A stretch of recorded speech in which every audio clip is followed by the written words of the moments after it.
It's very nice to be here. The last time I saw Professor Spahi was in Oxford. We had a nice meal together, as I remember. We were together as colleagues. And it's one of the nice things about the academic life is you continue running into people. Well, sometimes that's not one of the nice things, but in this case it's a very nice thing.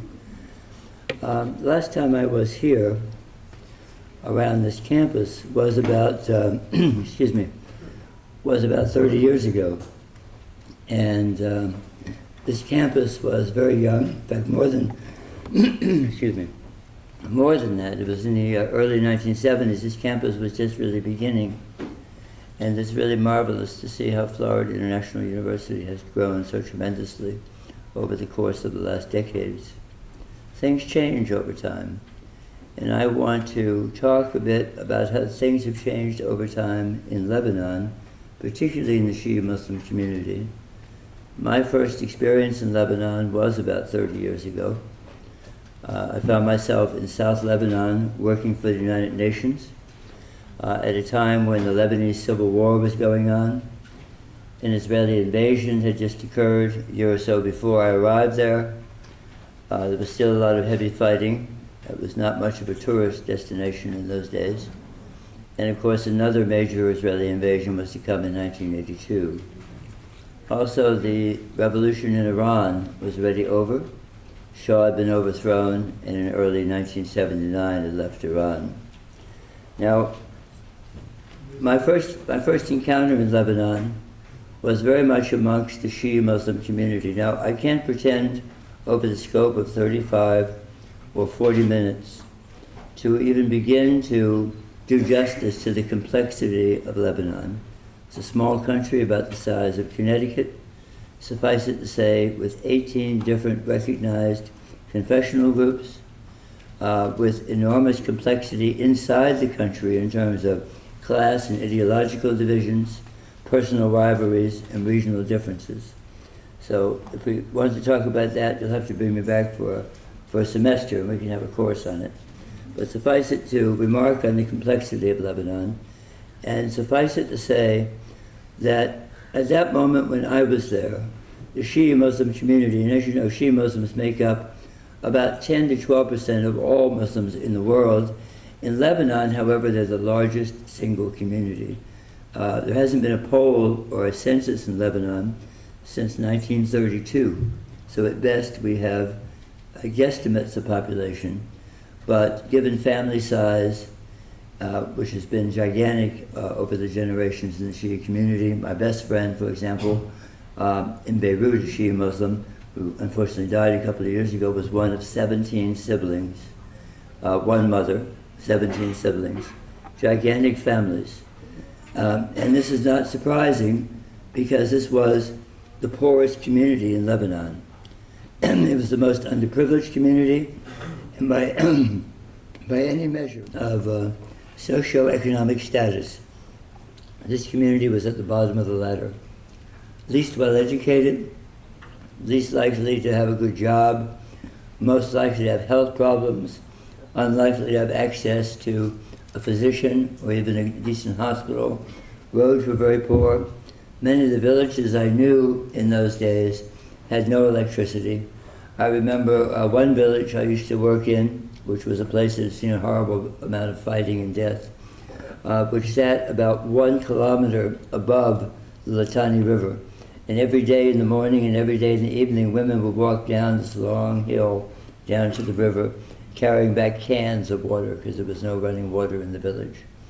So this is an area of enormous deprivation. This screen, with all of its interesting shades of pink and gray and brown, shows the distribution of Lebanon sectarian groups.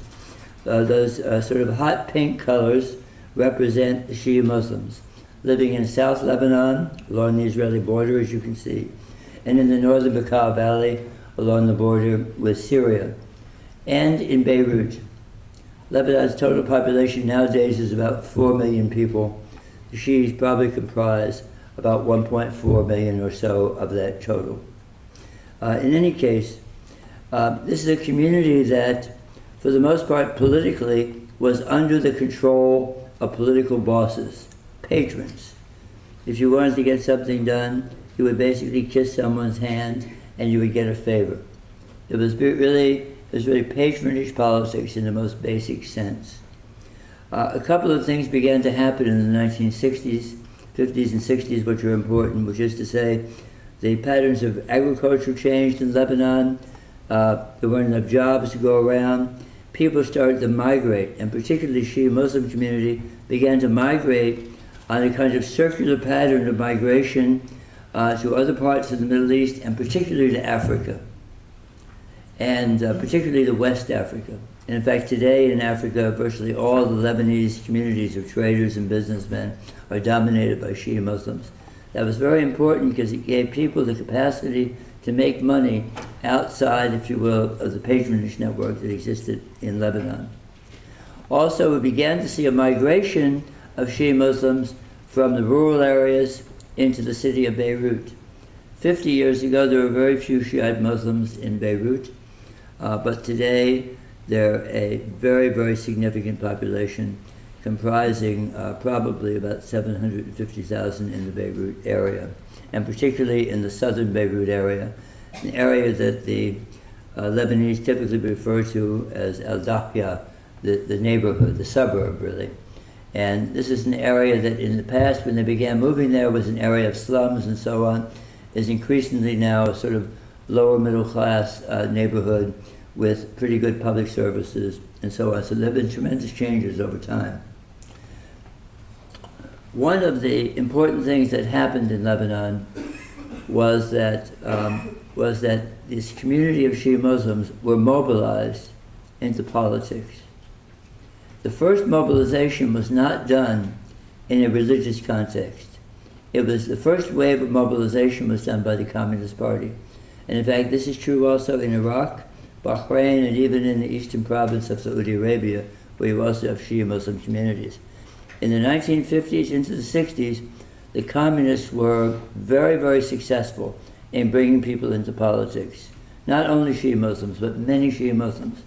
And indeed, if you look at Iraqi politics, you find that the origin of some of the leading Shia parties, if you will, Islamically oriented parties in Iraq, was precisely the fact that the fathers wanted to give the sons an alternative to joining the parties of the left.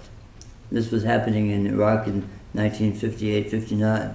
So this was the first wave.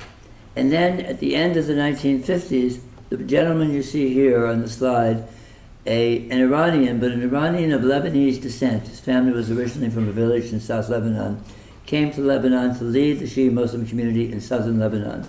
A remarkable man from a very distinguished family with branches in both Iran and the Arab world, and particularly in Iraq, Lebanon, and Iran. And he began to challenge, I'm not going to go into great detail about this, I've written a book about it and so on, I'm just going to give you a very, very brief overview. I want to give you a sense of the chronological dimension here, if you will. He founded a movement called the Movement of the Deprived, which was the first mass organization of Lebanese Shia Muslims, organized on themes of reform and change and so on. Very, very dramatic movement. And this came at the time, it was just at the time before the Lebanese Civil War, which began in 1975. Musa Sadr was basically a reformer. He was not a man of war, he was a reformer, and he was trying to organize his people to change the Lebanese political system, to make it more responsive to their needs. And indeed, he had very good relations with Lebanese Christians and with other communities at the time. For reasons that are too complicated to go into, he disappears in 1978 during a trip to Libya. He's never been seen since.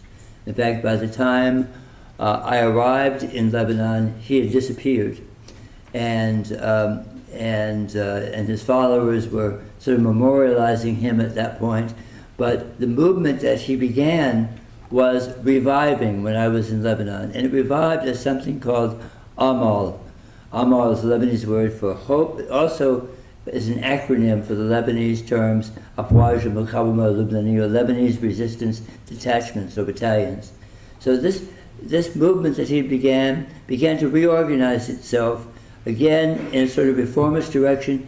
Interestingly enough, though, also challenging the Palestinian resistance in Lebanon. Palestinian resistance had grown in power in Lebanon, particularly since the so-called civil war in Jordan in 1970-71. And by the early 1980s, it was rubbing many people the wrong way in the Shi'i community, because they were basically caught in the crossfire between Israel and the Palestinians. So you began to see actually clashes, and really, in some cases, very heavy clashes, between Palestinians and Shi'i Muslims organized as small militias in the early 1980s. At this point, Hezbollah, the Party of God, did not exist. Okay? Did not exist. Meantime, what we've seen over the last decades is a steady development of institutions. This is Rababa Sadr. This is his sister. She's still living, a remarkable woman, actually. I mean, an astounding woman. And she's still living. She's living in southern Lebanon, in the southern city of Tyre. She has a whole sort of complex of institutions. This is someone who is completely non-corrupt, who does a lot of work to train people vocationally and so on. And these institutions are an example of the institutional development that was going on in Lebanon over these decades. We see the same thing going on in Beirut, same thing going on to a lesser extent in the Bekaa Valley. So this community, which was not well served by the state, is beginning to create its own institutions. And as many of you may know, in Shi'ism, the individual believer, the individual Shi'i Muslim, has a responsibility to live, as all Muslims do, a lawful life in Islamic terms. And the Shi'is believe that as a commoner, as a person who is not expert in Islamic law, you have to have a source of authority, a source of authoritative judgment of what law is and isn't. You become, the word is muqallid, basically an imitator or follower of a leading cleric. And one of the important things about this, and I'll talk about it here for a few moments and then again towards the end of the talk, the important thing is that as a follower, you also have a responsibility to make an annual donation of 20% of your capital to the descendants of the Prophet, or to the learned Ayatollah, the learned religious official that you emulate. And this money is usually used for purposes of building institutions, paying stipends for students studying various aspects of Islam and Islamic law, and so on. So as this community became wealthier, and particularly with these increasing monies coming in, earned from Africa, for example, the community was really sort of building itself up in a very dramatic way that was a significant break with the past. Also, over these decades, the meaning of some of the central events in the history of Shi'i Islam in particular was being reinterpreted, re-understood. One of these key events, arguably the key event, was the martyrdom at Karbala in the year 680 AD in the Common Era of the grandson of the Prophet Muhammad, the Imam Hussein, who was martyred at Karbala, which is of course in modern-day Iraq. And the meaning of this martyrdom is understanding of this act of martyrdom and of Hussein and his 72 comrades and so on, is one that has changed over time. For some time in Islamic history, this event was understood as an example of the suffering one has to put up with in this life, and the reward comes in the hereafter. But particularly over the last 50 years or so, there's been a significant reinterpretation of the meaning of this event. People like Musa Sadr and other clerics, including Ayatollah Khomeini in Iran, interpreted the Karbala events as an inspiration to action.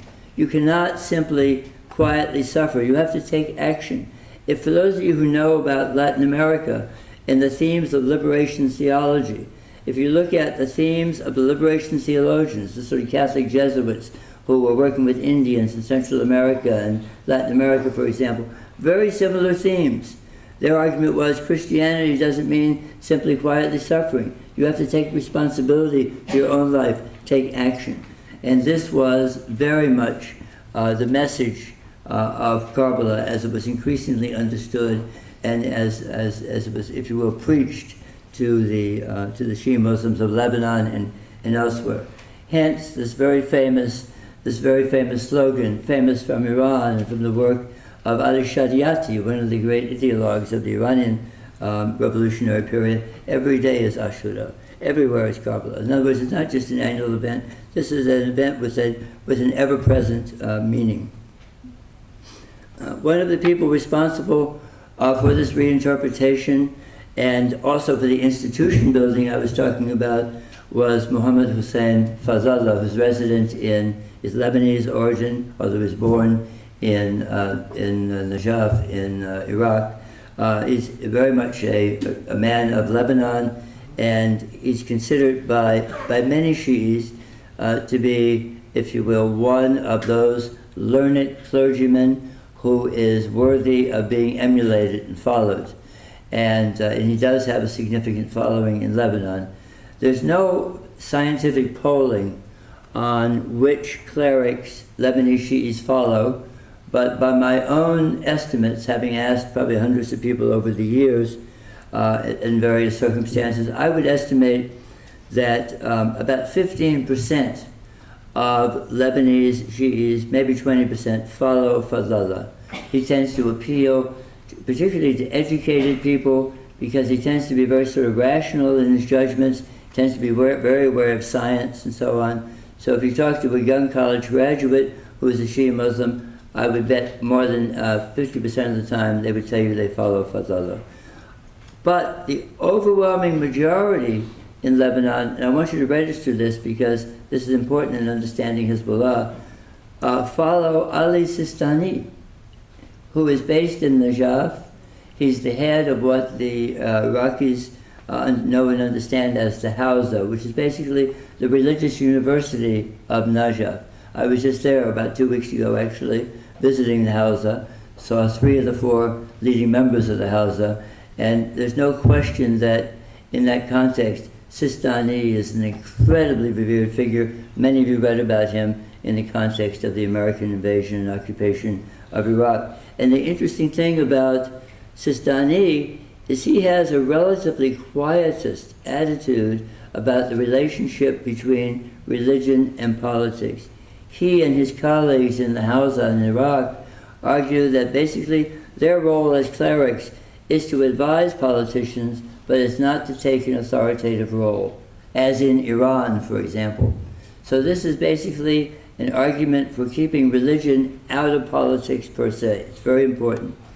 Fazlullah, from his point, has a much more activist orientation, but he too argues that given the complexity of Lebanon, it's impossible for any single religious group, even the group that stands for the plurality, to dominate the political system. And in fact, Fazlullah had very famous debates with Iranian colleagues in the 1980s, Iranians talking about a system of Islamic rule in Lebanon similar to what they'd established in Iran. Fazlullah said, look, this isn't going to work. You people don't understand Lebanon. I mentioned Imam Hussein, who was martyred in 680 AD. Just to remind you, he was the grandson of the Prophet. He was the son of Ali and Fatima. Ali is the man that Shia Muslims believe should have rightfully immediately succeeded the Prophet Muhammad when he died. His brother, Imam Hussein's brother, was the Imam Hassan, who was far less confrontational. And indeed, it was known during the Iranian Revolution that Ayatollah Khomeini would frequently say, I am Hussein, I am not Hassan, meaning that I have a much more activist interpretation of the role of religion in our lives and in politics. So in any event, the meaning of this act of martyrdom in Karbala is celebrated in many different ways. I want to give you a sense of the sort of complexity of the Shia Muslim community before I narrow it on Hezbollah, and to give you a sense that when you're thinking about Lebanese Shia Muslims, you have to understand there are many, many shades of difference. And in popular culture, it's very common. This particular picture is one I took in Nabatea in southern Lebanon. I think I took this shot in 2000. Shows a kind of passion play, a tazia, a reenactment of the martyrdom of Hussein. The man in white fighting is the half-brother of Hussein, Abbas, who was revered as a great warrior and so on, and died at the side of Hussein at Karbala. This is also that same reenactment, or a similar reenactment, taking place in Lebanon. This gives you just one image of, I could give you thousands, but this is just one image of the sort of centrality of Hussein to the thinking of many Shia Muslims.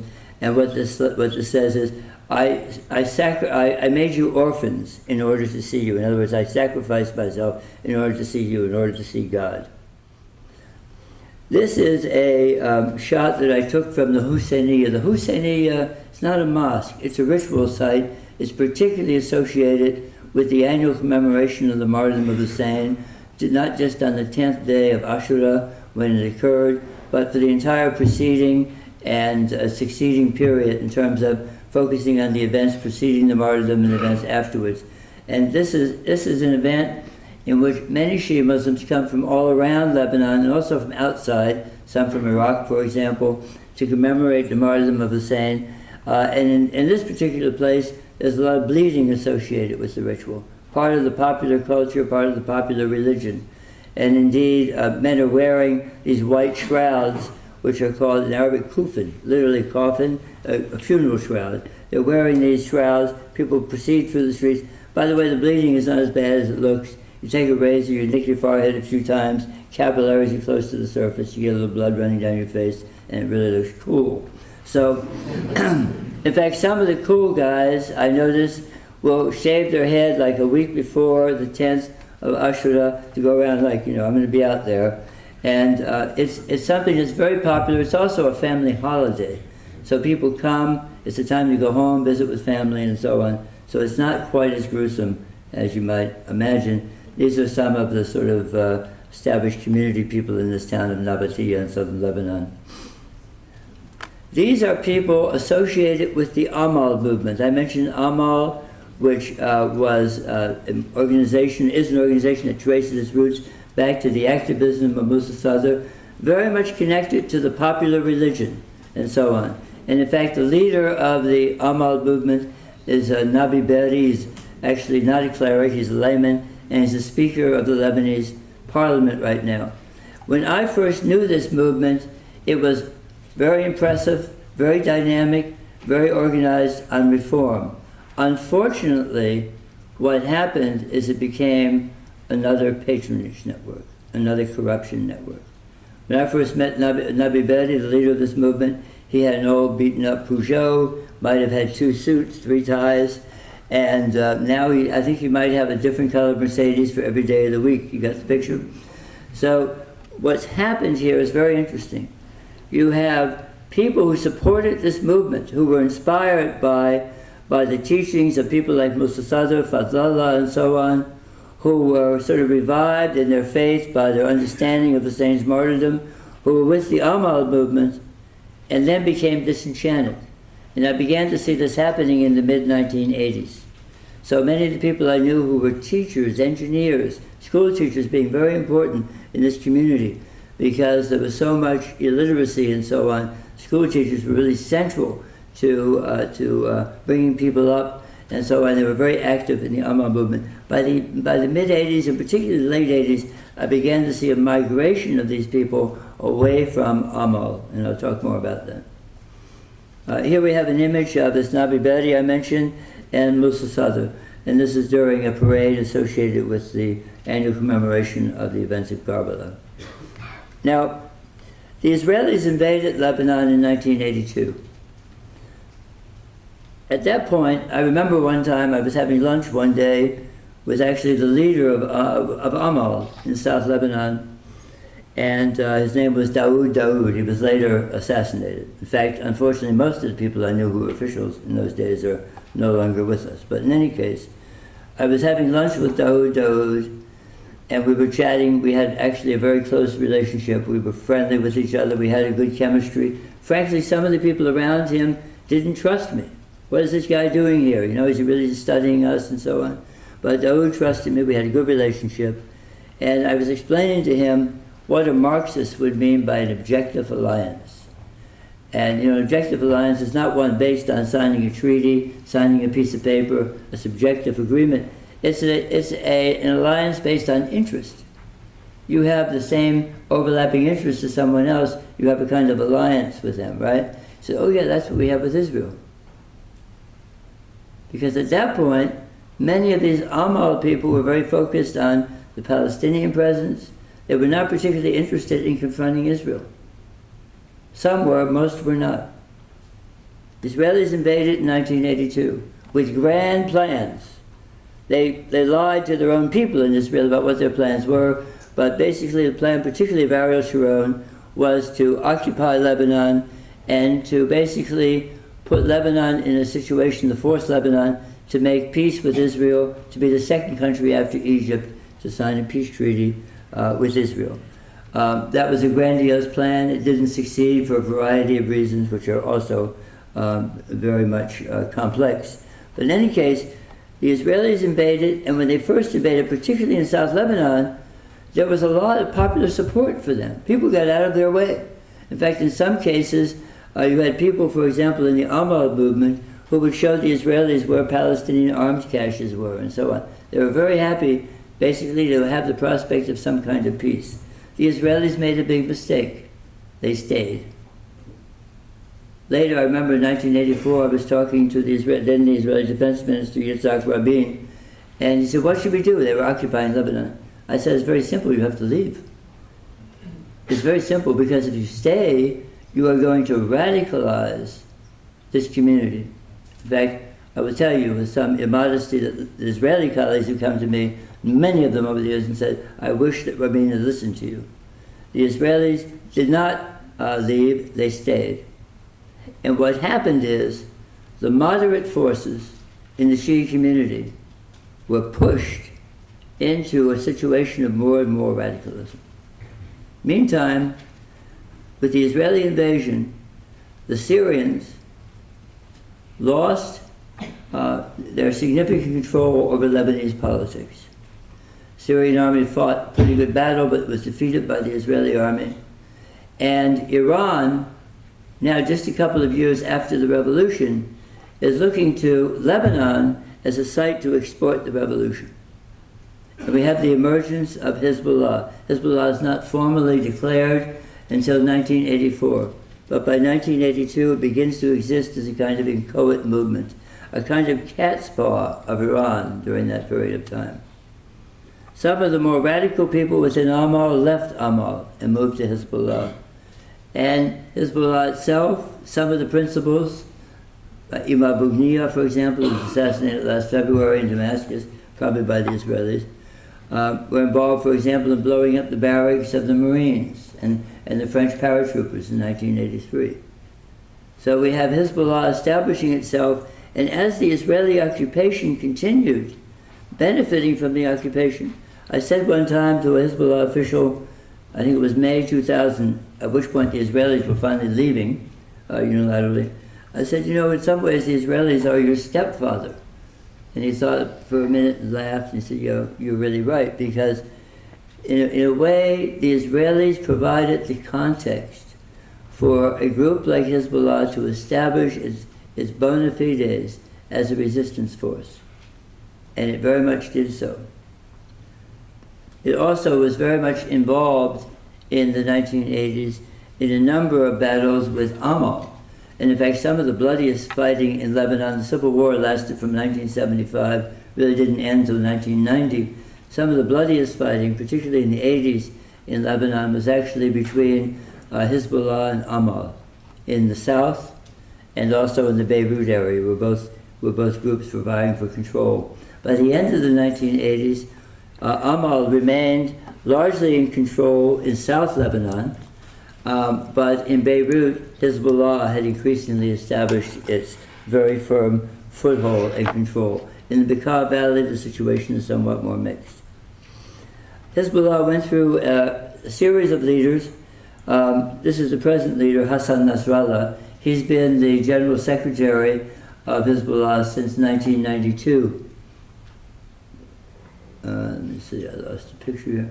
When his predecessor, Abbas Musawi, was blown up along with his wife and 2 children. This is the car that Abbas Musawi was in. This is the kind of display that's taken around to parades and that sort of thing. Hassan Nasrallah is in some ways indicative of the changes that took place in the Shia community. He began as a minor Amal official, and in a village called Abbasiyya in the south, not too far from the city of Tyre, and moved over to Hezbollah in 1982. Here you have some of the principles who are very much associated with Hezbollah. To go through them very quickly, Khomeini, the inspiring, charismatic figure, the leader of the Iranian Islamic Revolution, the present leader of Iran, Khamenei. From the standpoint of Hezbollah, Khamenei is the official religious guide. And if you ask a Hezbollah official, you say, who is your guide? Of which cleric, of which Ayatollah are you a Mukhalid? Who do you follow? They'll say, officially, we follow Khamenei. Then you sit down with that same person over tea, over coffee.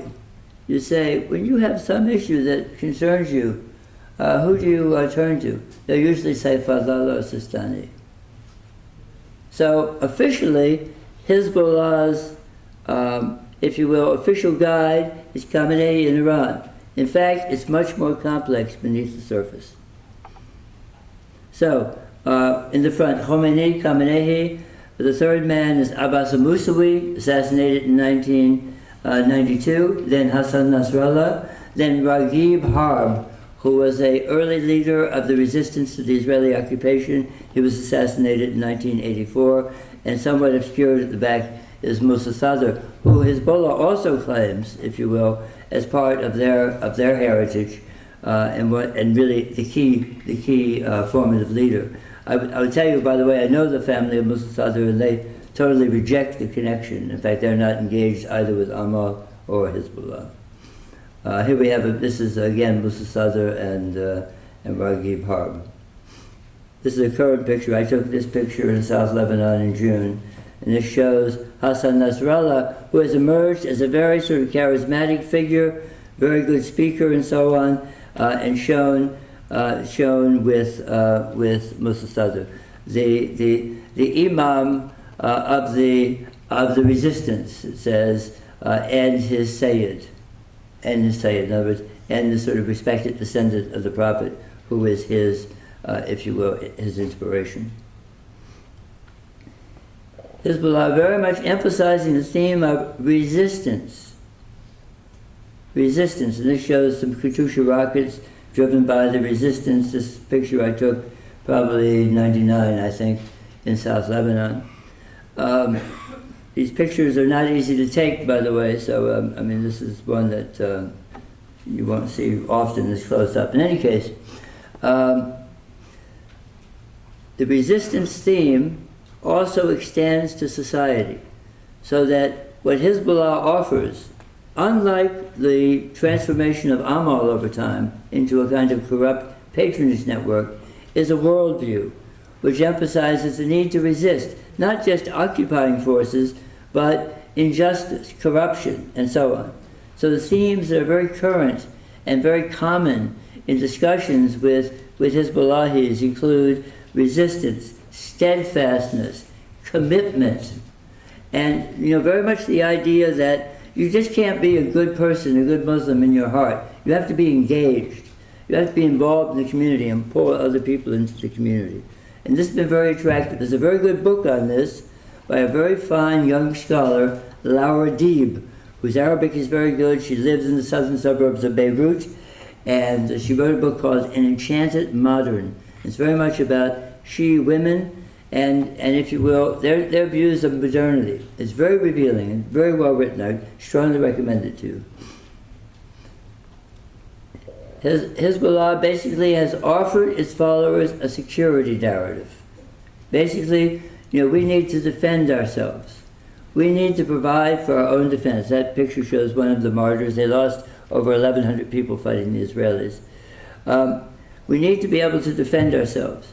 Now, I will tell you that the tensions between Amal and Hezbollah, which I referred to in the 80s, persisted into recent years. So, you know, there's a lot of tension along several different lines. There's a resentment among many Lebanese Shi'is of the close connection of Hezbollah to Iran.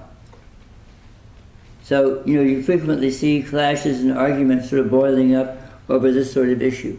But in 2006, as you'll remember, in the summer of 2006 in July, Hezbollah launched a military operation over the Israeli-Lebanese border and kidnapped or captured a couple of Israeli soldiers.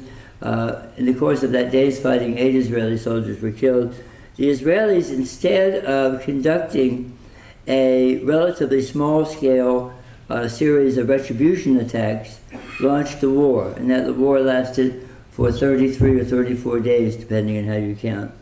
And what happened as a result of that fighting in 2006, which many of you, I'm sure, saw depicted on television, is that in the Lebanese Shia community, you have had now a coalescence, with more and more people accepting this narrative of security offered by Hezbollah. So, for example, when I was in South Lebanon this year and also last year, in fact, I've been there every year for the last few years, people I know in South Lebanon who were never involved in political movements, who stayed away from politics, are now very much buying onto the security narrative. Basically, their argument is the attacks in 2006, which largely targeted the Shia community in the Beirut suburbs where they live, in the south and Bekaa Valley, prove that Hezbollah is right, and we support them. There's been a very dramatic change. I would say that, roughly speaking, over the 30 years I've seen South Lebanon, there's an increase, a gigantic increase, in the amount of hatred vis-a-vis Israel. It's quite dramatic, actually. And I've seen it in individuals, and I've seen it, if you will, more collectively as well. Now, when Hezbollah emerged in the early 1980s, they offered a political program which was very much focused on basically a transformation, not just reform, but a complete radical transformation of the Lebanese political system. Talking about a system of Islamic rule, for example. And for example, in their political program, which was published as an open letter, you can find the full open letter translated in my book, Amal and the Shia, which was published probably when your grandmother was born, but in any event, it's there. And if you look at that appendix, you'll see what they say is, quote, the Lebanese political system is unreformable. It's corrupt to the core. Can't be reformed. However, Lebanese civil war ended in 1990. In 1992, Lebanon organized the first elections, and Lebanon has a tradition of parliamentary elections going back for decades. They last held elections in 72. In 92, they held elections.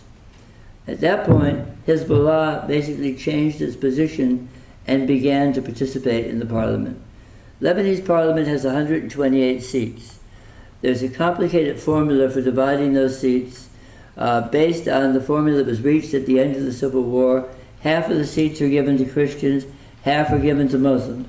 Within the Christian community, they're then subdivided into various sects. Same thing on the Sunni side. And it's a complicated electoral system, so that if you live in a district where there are 7 seats, you get 7 votes. And the seats are allocated, maybe 1 for a Maronite Christian, 2 for Shi'is, 2 for Sunnis, 1 for an Armenian, and so on.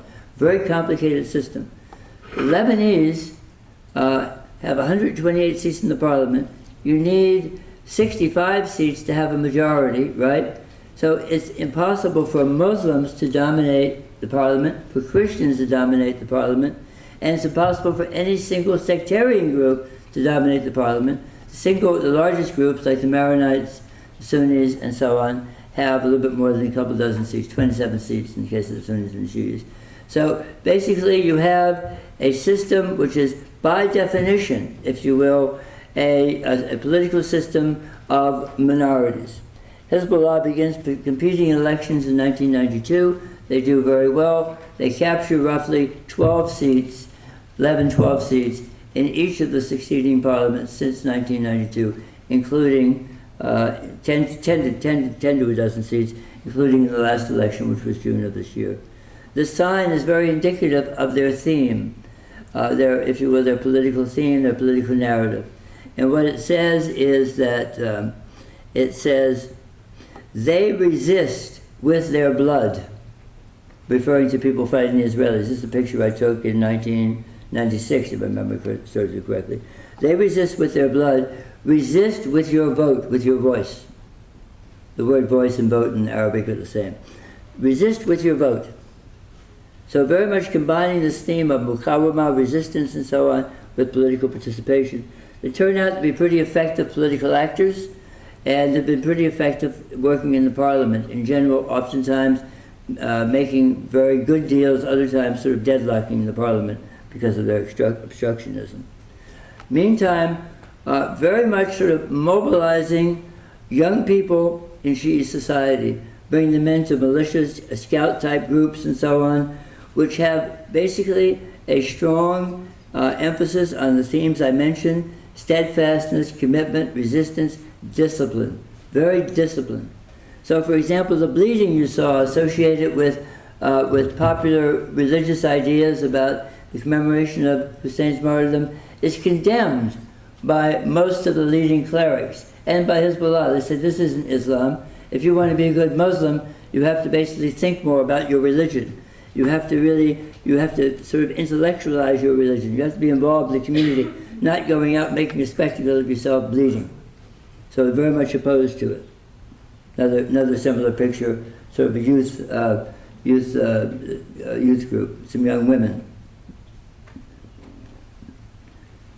Strong emphasis on honoring those who have been martyred. And you'll find these particular signs. This is one of the commanders, Ali Dib, one of the commanders of the resistance in South Lebanon. If you drive around South Lebanon, the Beirut suburbs, the Bekaa Valley, you'll see thousands of these posters all over the place. And other groups, by the way, I don't want to leave you the impression that only the Hezbollahis were fighting. When the Israelis were present in the south, for example, there are some villages where the Communist Party remained strong. There were communist militias, Amal militias, and so on. But basically, Hezbollah proved to be the most successful, the most professional. By the way, the resistance was very small. And in fact, the total numbers of permanent cadre were only about 450 or 500. Basically, they used a reserve system very much like the Israelis used in their own army. So they basically had a permanent cadre and then a sort of mobilization system. This is a martyrs museum. This is actually in a village in the Bekaa Valley called Nabishit, which is the natal village of Abbas al-Musawi. And it's a place where you'll see school children beginning the socialization process. This museum honors those who have been martyred, so very much sort of emphasizing this theme of the shuhada, of the martyrs. Now, I would say about the time that Israel withdrew from South Lebanon in 2000, Hezbollah was at the height of its popularity, not just among Shia Muslims, but among many, many Lebanese who wanted the Israelis to leave and who very much resented the opposition. And after the 2006 war, I would say that you had an enormous amount of popularity of Hezbollah because it survived the war, stood up to the Israelis.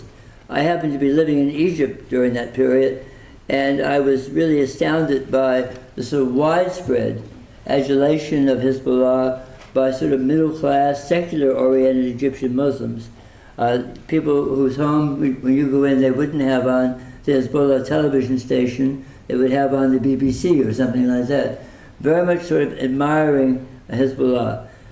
However, this period of admiration really begins to come unstuck after the 2006 war for a couple of reasons. One, a sort of growing resentment in Lebanon of the destruction that was caused by Hezbollah provoking Israel. Lebanon is a country that's very dependent on services. The two main services in the economy are banking and tourism, and both were dramatically affected by the war. So you have increasing resentment, and also an increasingly, if you will, acrimonious debate and argument between the followers of Hezbollah and their opponents in Lebanon over who was responsible for the war and whether or not non-Shi'is in Lebanon were encouraging or even were allied with the Israelis. I won't go into great detail about this because we wanted to get into questions and so on.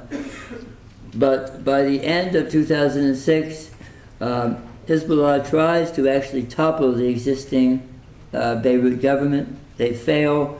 They basically occupy, with a kind of tent city, they occupy downtown Beirut. That occupation goes on for about a year and a half, very much stagnating the Lebanese economy. For example, in a city which depends on tourism, you could go to Beirut during that period, go to a 4 or 5 star hotel and probably get a really wonderful room for 45, 50 bucks a night. Give you an idea. So, and this, if you will, this period of stagnation, of non-growth, in fact negative growth in the economy, causing increasing resentment. And then in 2008, we have Hezbollah and some of its allies, including now some of the members of Amal and some other groups, basically launching raids into areas controlled by the major Sunni Muslim party, the party of the future, Hizb al-Mustaqbal. This picture shows Rafiq Hariri, the former prime minister of Lebanon, who was assassinated in 2005, in a sensational assassination, and his son, Saad, who is basically his political successor. And so increasing tensions between this party that succeeds the late Rafiq Hariri and Hezbollah. And this very much played out in the elections this past June. We've had intense, and I witnessed this myself, intense mobilization by Sunnis and Shi'is to bring people to the ballot box to vote along sort of strict sectarian lines. In some Sunni villages I visited this past June, you had gigantic numbers of voters by 8:30, 9, 10 o'clock in the morning. In some villages outside of Zathli, 85% of the voters casting votes by 10:30 in the morning. So an astounding amount of mobilization. The result of the elections was a government victory, but a stalemated political system. Lebanon is not a political system that can easily be dominated by any single political player for some of the reasons I've indicated. And as a result, the only way this political system can really work is on the basis of consensus. And as it stands, the search for that consensus formula has been going on now for about 6 months, almost 6 months. What is the sort of upshot to all of this? We have a movement, Hezbollah, which has very much sort of established itself as a part of the political fabric of Lebanon, with broad coalesced support in the Shia community, but intense opposition as well. And unfortunately, therefore, a real recipe for future clashes and difficulties. At the same time, we see Hezbollah playing an international role. Some activity in Latin America, though I think generally that has been somewhat exaggerated. But for example, this past year, we see the Egyptians making arrests of Hezbollah members and so on, involved apparently in attempting to smuggle weapons to Hamas in Gaza. So we do see an increasing role by Hezbollah internationally, and particularly in the region, which has in turn fed some of the regional cleavages, divisions, if you will, between Sunnis and Shias, which are much more intense today, I would argue, than they were, let's say, 4, 5, 6 years ago, certainly. This last slide simply illustrates give you a sense of the complexity of Lebanon. I should have put it on a moment ago. Hold on a second.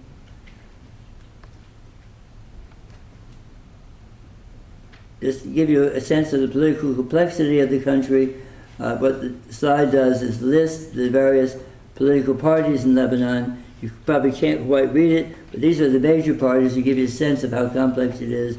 The Amal movement, the Free Patriotic Movement, led by a Christian who's aligned with Hezbollah, retired Army General by the name of Michel Aoun, Hezbollah itself, various parties of the Armenian community, which is a major sectarian and ethnic group in Lebanon, various Maronite militias, a secular pro-Syrian party called the Syrian Social Nationalist Party, and so on, and an array of forces associated with the government, including the Party of the Future or the Future Movement, Lebanese forces, and so on.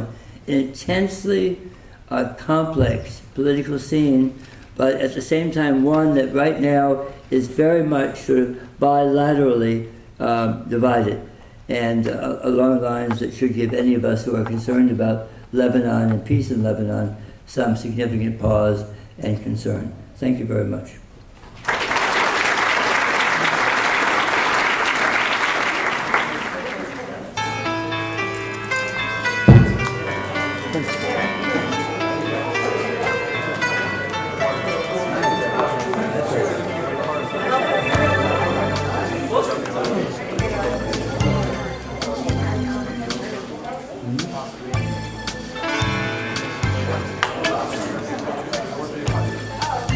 Sir. How are you?